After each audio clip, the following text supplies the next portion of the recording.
Now,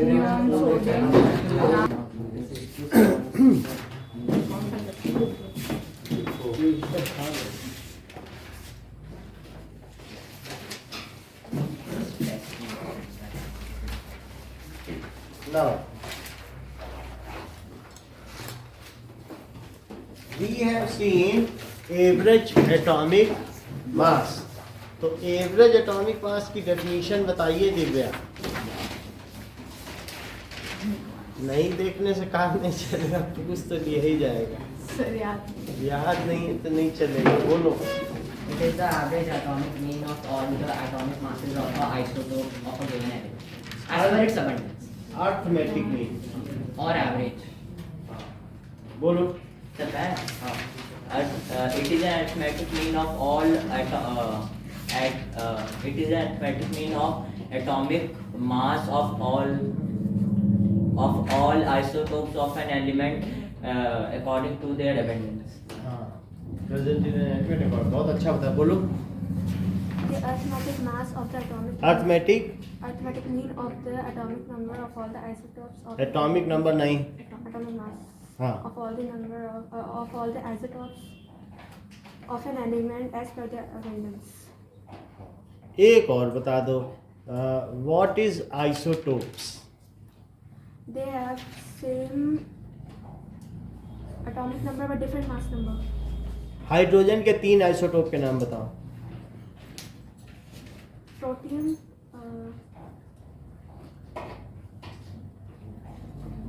हाँ, बोलो।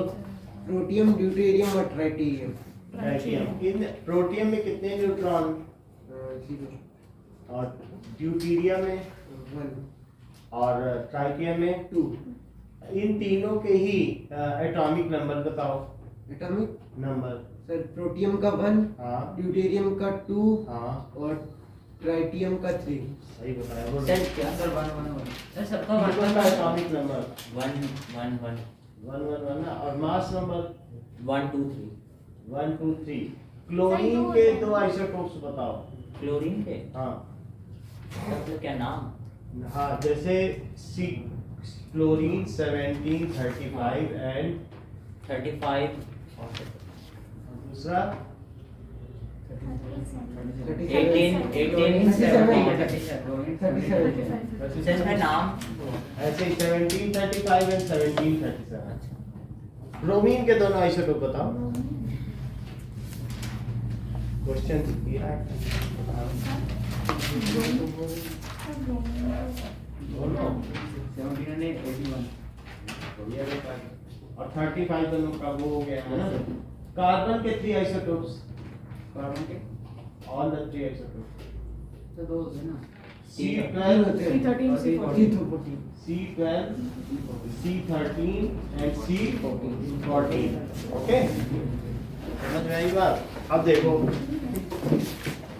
Isotopes हमने देख लिए। Now applications of isotopes.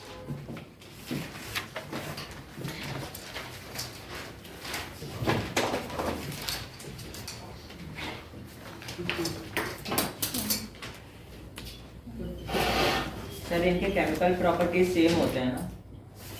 Isotopes have similar chemical properties but different physical properties. Boiling point अलग होगा, जो भारी होगा उसका boiling point ज़्यादा हो जाएगा। So isotopes have similar chemical properties but प्रार्थना, इससे डिफिकल्टी हो रही है तो मैं दूसरे फोन से लगाऊं। इज इट वेल कनेक्टेड और नॉट?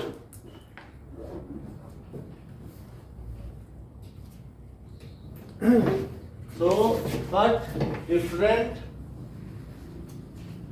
Physical properties.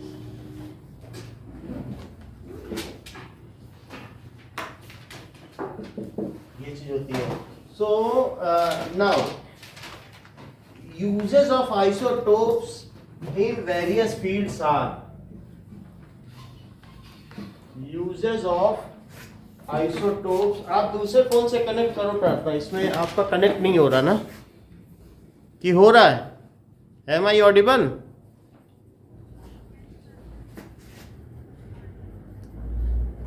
क्या हो रहा है?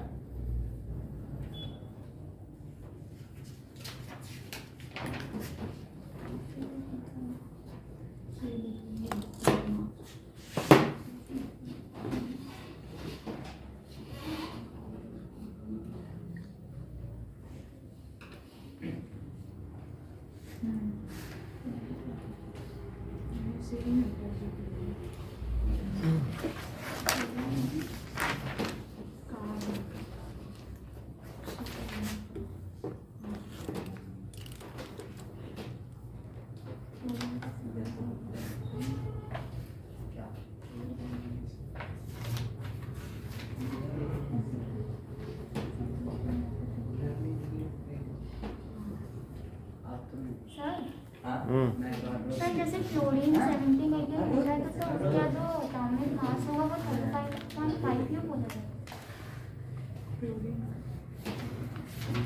क्लोरीन का एटॉमिक मास 35.5 बोला जाएगा। तो दोनों में सर 17 और 18 दोनों में? अगर सिर्फ क्लोरीन का एवरेज एटॉमिक मास आपसे पूछा जाएगा तो आप क्या बोलेंगी? 35.5 यू हाँ, एवरेज एटॉमिक मास 35.5 यू बोल दीजिएगा, सही है। और सिर्फ क्लोरीन को कितना 35 कि अगर आपसे पूछा जाए कि किस आइसोटोप्स का है, तो जैसा कि पवन ने बताया हम वैसा बोल देंगे।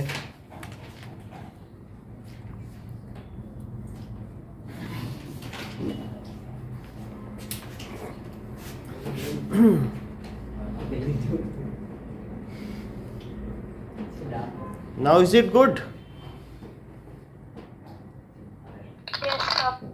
Okay.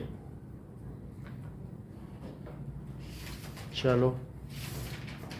Now isotopes have similar chemical properties but different physical properties. Uses of isotopes are an isotope of uranium.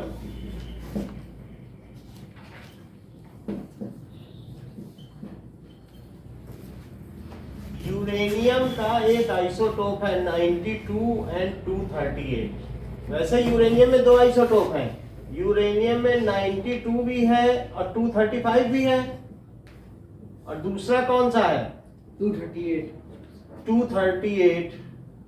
सो जो 238 है वो जो आइसोटोप है वो किस काम में आता है? Nuclear fuel. ये इसमें क्या होता है कि इस पर हम न्यूट्रॉन का बम्बार्डमेंट करते हैं तो इसमें ब्लास्ट होता है, उससे जो एनर्जी मिलती है उससे हम वाटर को बॉईल करते हैं। और पानी अगर, क्योंकि बहुत एनर्जी निकलेगी, अगर मैं उसमें वाटर को रूट करूं तो क्या पानी तुरंत स्टीम में बदल जाएगा?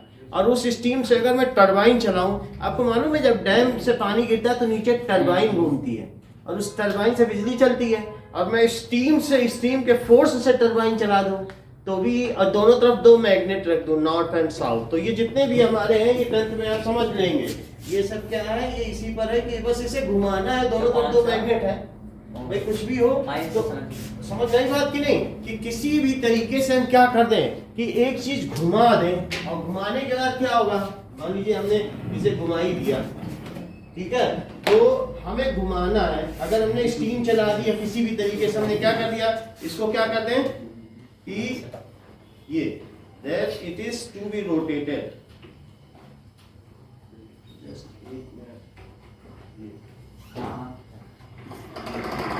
क्या ये बिजली बन जाएगी? सर तेरा इधर नहीं बिजली। सर ये आपने बनाया? हमने उस दिन बनाया, ये बनाया। समझ में आई बात की नहीं? तो सिर्फ हमें क्या करना है, टरबाइन रोटेट करना है, बिजली बन जाएगी कि नहीं? तो ऐसे बहुत सारे एक्सपेरिमेंट है जो फैराडे ने ये हम लोगों को ये बात बताई कि कहीं पर भी अगर कोई चीज घुमा दो और दो तरफ मैग्नेट रख दो, बिजली बन गई। सर बिना पानी के?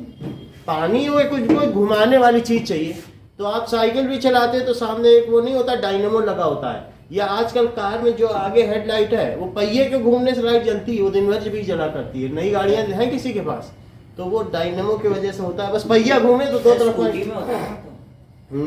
तो क्या बताया, आइसोटोप ऑफ यूरेनियम वो किस काम में आएगा? Fuel of a nuclear factory. Is Fuel in nuclear used reactors. As fuel in nuclear reactor. Nuclear reactor क्या होता है? सर जो न्यूक्लियर बना है, यानी नाभिकीय ऊर्जा संयंत्र। न्यूक्लियस जानते हो? तो न्यूक्लियस की रिएक्शन से अगर मैं बहुत सारी एनर्जी पा जाऊं, इतनी एनर्जी पा जाऊं कि उससे मैं पानी बॉईल कर लूं और पानी की स्टीम सही से घुमा दूं, तो क्या बिजली बन जाएगी? तो बॉम्बे में भाभा एटॉमिक रिसर्च सेंटर है जिसमें मेरा छोटा भाई काम करता है। इतनी एनर्जी बनती है कि उनसे पूछ लो बॉम्बे वालों से, क्या तुम लोड शेडिंग जानते हो? बोलेंगे हम तो नहीं जानते, हमारे कभी बिजली गई नहीं बचपन से। उनको मालूम ही नहीं बिजली जाती क्या, उनको यही नहीं पता बिजली कभी गई हो बचपन में। या तुमने दादी होती दादा से पूछा है कभी बिजली गई है? बोला हमें तो नहीं याद है। ये चीज़ है। तो न्यूक्लियर रिएक्टर से इतनी एनर्जी मिलती है, और यही अगर अनकंट्रोल्ड हो जाए न्यूक्लियर रिएक्शंस, तो न्यूक्लियर बॉम्ब बन जाए। आप देखें ये 1945 में हिरोशिमा और नागासाकी में कितना कुछ हो गया। ये जज्ब भी देखा है वक्त की नजरों ने कि लम्हों ने खता की और सदियों ने सजा पाई। आज भी वहाँ बच्चे अपंग पैदा हो गए और लाखों लोग कुछ उन्होंने निकाल दिया उसका यूज सर।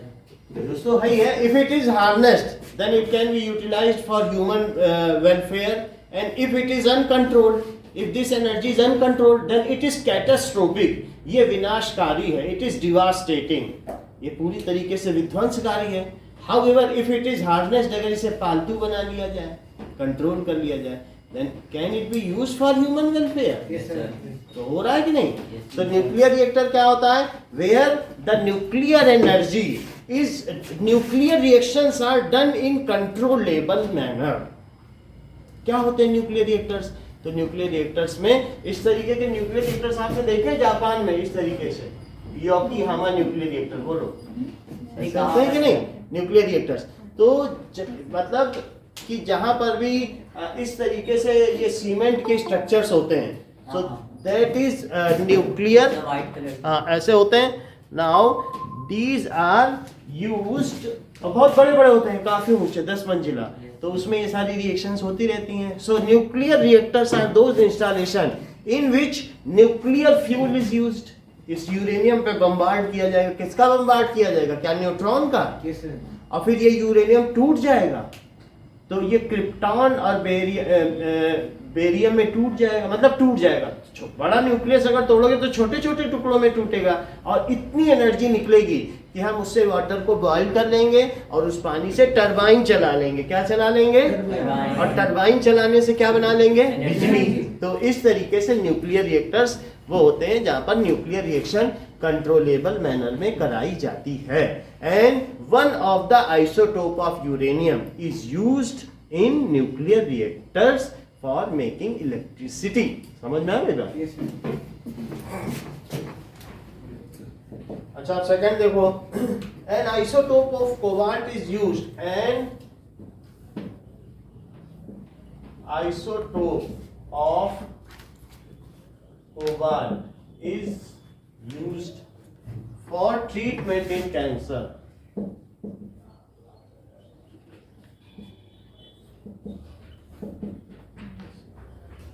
कैंसर, तो ट्रीटमेंट इन कैंसर, कभी कभी जब कैंसर का ट्रीटमेंट, कैंसर का मतलब समझते हो कि कहीं पर अगर आपकी ग्रोथ ऑफ सेल, यस, कहीं पर अनकंट्रोल सेल ही बढ़ती चली जाए, जैसे यहाँ पर सेल बढ़ती चली जाए अनकंट्रोल, अगर वो बढ़ेगी तो अगल बगल की जो नर्व्स है क्या उनको दबा देगी? सर क्या ट्रीटमेंट ऑफ होगा ना? ट्रीटमेंट, हाँ, ट्रीटमेंट ऑफ कैंसर लिख लो।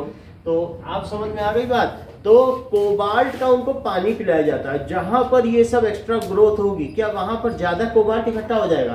फिर उसके बाद उसकी MRI, magnetic resonance scanning, MRI centre होते हैं जगह जगह जिसमें आपको लिटा दिया जाता है, ऐसे सर्कुलर होते हैं, नहीं बीच में लेट जाते हैं MRI सेंटर में 10,000 रुपये लगता है, तो उसमें वो दिखा दिया जाएगा कि कहाँ पे अनकंट्रोल्ड ग्रोथ है, वहाँ पर कोबाल्ट एब्जॉर्ब हो जाएगा और फिर वहाँ पर पता चल जाएगा यही कैंसर है बॉडी में। तो जब वो एक स्कैन बन करके आएगा MRI scan, so by that sir ये वहाँ क्यों चले जाता है जहाँ कैंसर होता है कोबाल्ट? क्या सर ये वहाँ चले जाता है जहाँ कैंसर होता हर सेल में जाएगा, लेकिन जहाँ सेल एक्स्ट्रा होंगी है? हाँ। तो वहाँ पर क्या होगा, वहाँ कोबाल्ट की डेंसिटी ज़्यादा पाई जाएगी।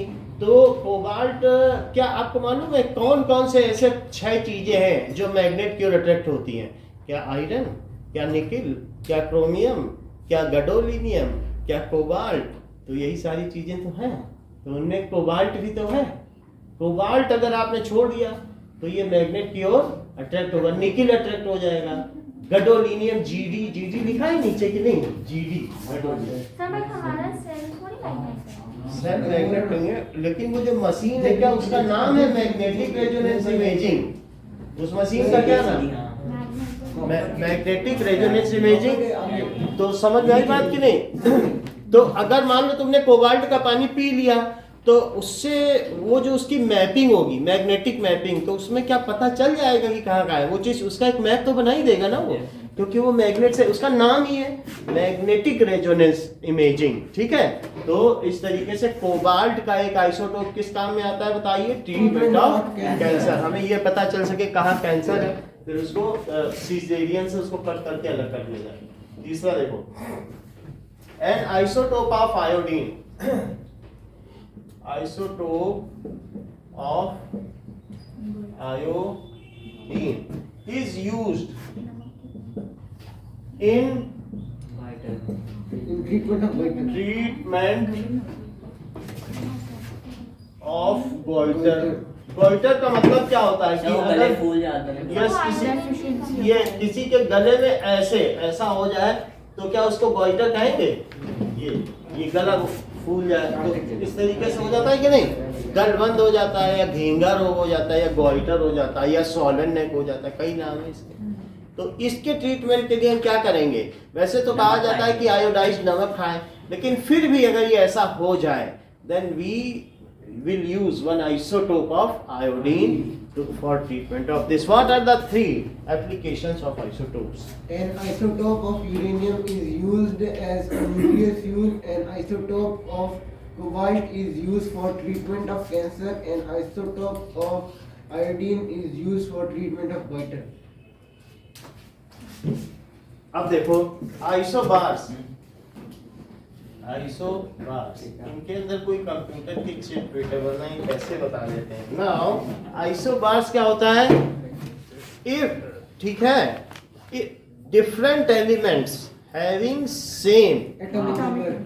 एटॉमिक, आइसोबार का मतलब क्या होता है? वजन। Different Atomic mass. बार का मतलब सेम weight। Atomic mass. सब प्रोटॉन जिसमें अलग होते हैं। ठीक है, तो different elements having same atomic mass, yes समझ में आ गई बात। बट उनको क्या कहेंगे? नाउ डिफरेंट एलिमेंट्स, ये डिफरेंट एलिमेंट्स नहीं होगा, हैविंग सेम मास नंबर।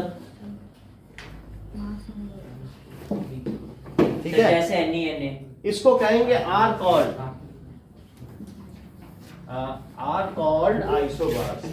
एक इसकी दूसरी डेफिनेशन भी बताएंगे, क्योंकि यहाँ पे जब डिफरेंट एलिमेंट्स बोल दिया तो उनके एटॉमिक नंबर तो डिफरेंट हो ही गए ना। तो अब ये भी लिख सकते हो, और atoms which are having different atomic number but same mass number. तब फिर ये नहीं लिखना पड़ेगा एलिमेंट्स, क्योंकि atoms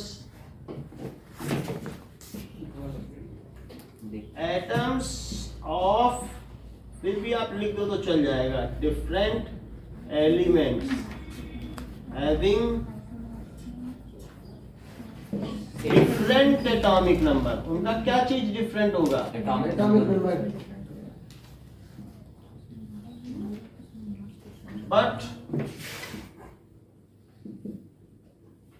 same Atomic mass. Mass number, Mass. Same mass number are called बस जैसे कि ये मुझे बताओ आर्गन 40 है और 18 और CA कैल्शियम 20 और 20, 40. क्या इनका मास नंबर सेम है? Yes, हाँ sir. चेक कर लेते हैं। सर सेम मास नंबर 40 और 40 और एटॉमिक नंबर 18 और 20 18 और 20. 18 और 20। बताओ इनमें माही केमिकल प्रॉपर्टी सेम होगी कि फिजिकल? सर केमिकल ये बिल्कुल ठीक कह रहे हैं, अच्छी बात कह रहे हैं कि ना केमिकल ना फिजिकल। ये है गैस और ये है मेटल। बताओ केमिकली सेम है कि फिजिकल? कुछ भी नहीं सेम है। फिजिकल में क्या दोनों मेटल तो हो कम से कम। एक गैस है तो गैस की कुछ भी चीज सेम होगी एक मेटल से, और इतना रिएक्टिव मेटल सर NA में भी होगा सेम है। अब जैसे और एक देख लो, 10 बताओ 22 11 22 कार्बन 14 और Carbon 12. ये जैसे कि पवन ने बताया है, अच्छी बात नहीं है। दोनों का मास नंबर 14 है कि नहीं? अब एटॉमिक नंबर डिफरेंट हुआ, तो इसलिए मास नंबर 14 और एटॉमिक नंबर 6 7 6 और 7 तो डिफरेंट हो गया कि नहीं? Yes. ऐसे और भी हम ऑक्सीजन के या सोडियम मैग्नीशियम में थे। बोलो बोलो। सोडियम और मैग्नीशियम। सोडियम और मैग्नीशियम में नियॉन की- सोडियम नियॉन में कैसे हो सेट जाएगा? होगा ना 10 और 22 11 और 22 23 तो सेम होना चाहिए ना, जब नहीं सेम होगा तो ये चीज होगी। अच्छा। बस यही दोनों लिख दो, ठीक है? यस इतनी बात समझ में आ गई कि नहीं? सर एक बार आइसोटोप से समझा दीजिए। ये चीज तो समझ में आ गई आपको। अब जरा देखो कि आइसोटोप्स के मामले में क्या होता है कि ये एग्जांपल देख लो आइसोटोप्स के। ये सब carbon So atoms of same element having different mass number, कितना आसान डेफिनेशन है। atoms of same element atoms और same element having different of mass same element having different mass number, जैसा कि पवन ने बताया कि हाइड्रोजन के केस में सर कार्बन में भी 1 2 ये, तो ये प्रोटियम ड्यूटीरियम टाइटियम है। तो इनका जरा देखिए एटॉमिक नंबर क्या है 1 और मास नंबर 1 1 2 2 3 3. 1 1 1 1 2 3 और कार्बन 6 12 Carbon 6 13 और 6 14। सो मास नंबर और एटॉमिक नंबर 6 6 6 6 6 7 6 6 और 6 7 और 8. 6 मास नंबर। ये ठीक है, बहुत अच्छा बता रहे हैं आप लोग, ध्यान से सुनिए। सही है, न्यूट्रॉन डाल ठीक है। अब ये देखो कि ब्रोमीन का कार्तिक ने बताया 79 और 81. 81 और ये 35 होता है। सर 30 देख लो 35 लिखा है। तो इस तरीके से इनका एटॉमिक नंबर क्या हुआ 35 35 और मास नंबर। सर यूरेनियम भी होगा ना। यूरेनियम भी जैसे माही ने बताया 235 और 238। तो इनका एटॉमिक नंबर क्या है 92 और मास नंबर 235 238। और एक क्लोरीन है 1735 एंड 37 समझ में आई बात कि नहीं? सर हाँ, तो यूरेनियम में जो 235 वाला है उसमें कितना परसेंट होगा? परसेंटेज जैसे 235 वाला सर मास नंबर को क्यू लिखते हैं ना सर मास नंबर को ए ये देख के बताता हूँ मुझे यार। और सर एटॉमिक नंबर को Z हाँ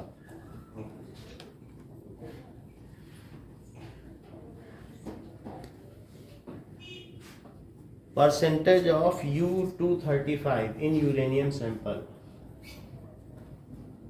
0.7%. 0.7%. Here's a summary from World Nuclear Association. Natural uranium contains 0.7% of the U-235 Around isotope. 238. The remaining 99.3% is mostly the U-238 isotope.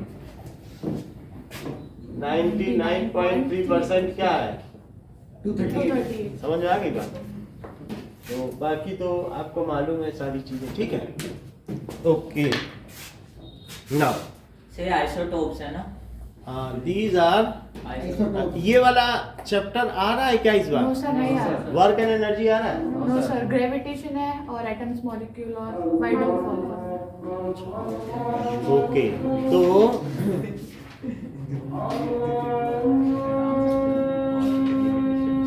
फिर हम अभी इसकी एक्सरसाइज छोड़ रहे हैं Yes, sir. क्योंकि अभी ये आ नहीं रहा है.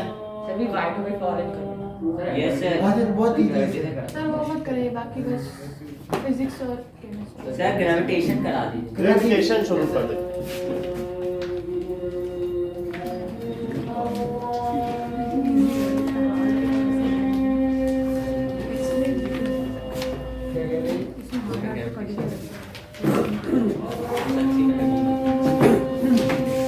तीन चैप्टर आ रहे हैं. सर ये मिटाइएगा मत ये वाला sir, right side. Okay okay. Gravitation, why do we fall in atoms and molecules? Yes sir. Atoms and molecules भी किया जा सकता है. सर हो जाएगा. क्या बोलो? सर उनके कब से एग्जाम शुरू हो रहा है? 7th. आपके? सर हमारे 5 जनवरी से हो रहा है. ओके.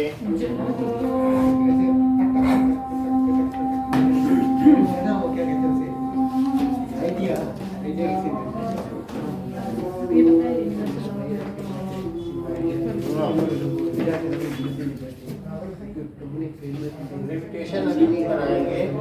सर मेरे 20 जनवरी से हो रहा है। Now let us continue with atoms and molecule, क्योंकि ये इससे कनेक्टेड चैप्टर है तो हमें इसका फायदा मिल जाएगा. अभी अभी पढ़ा है ताजा, तो इसका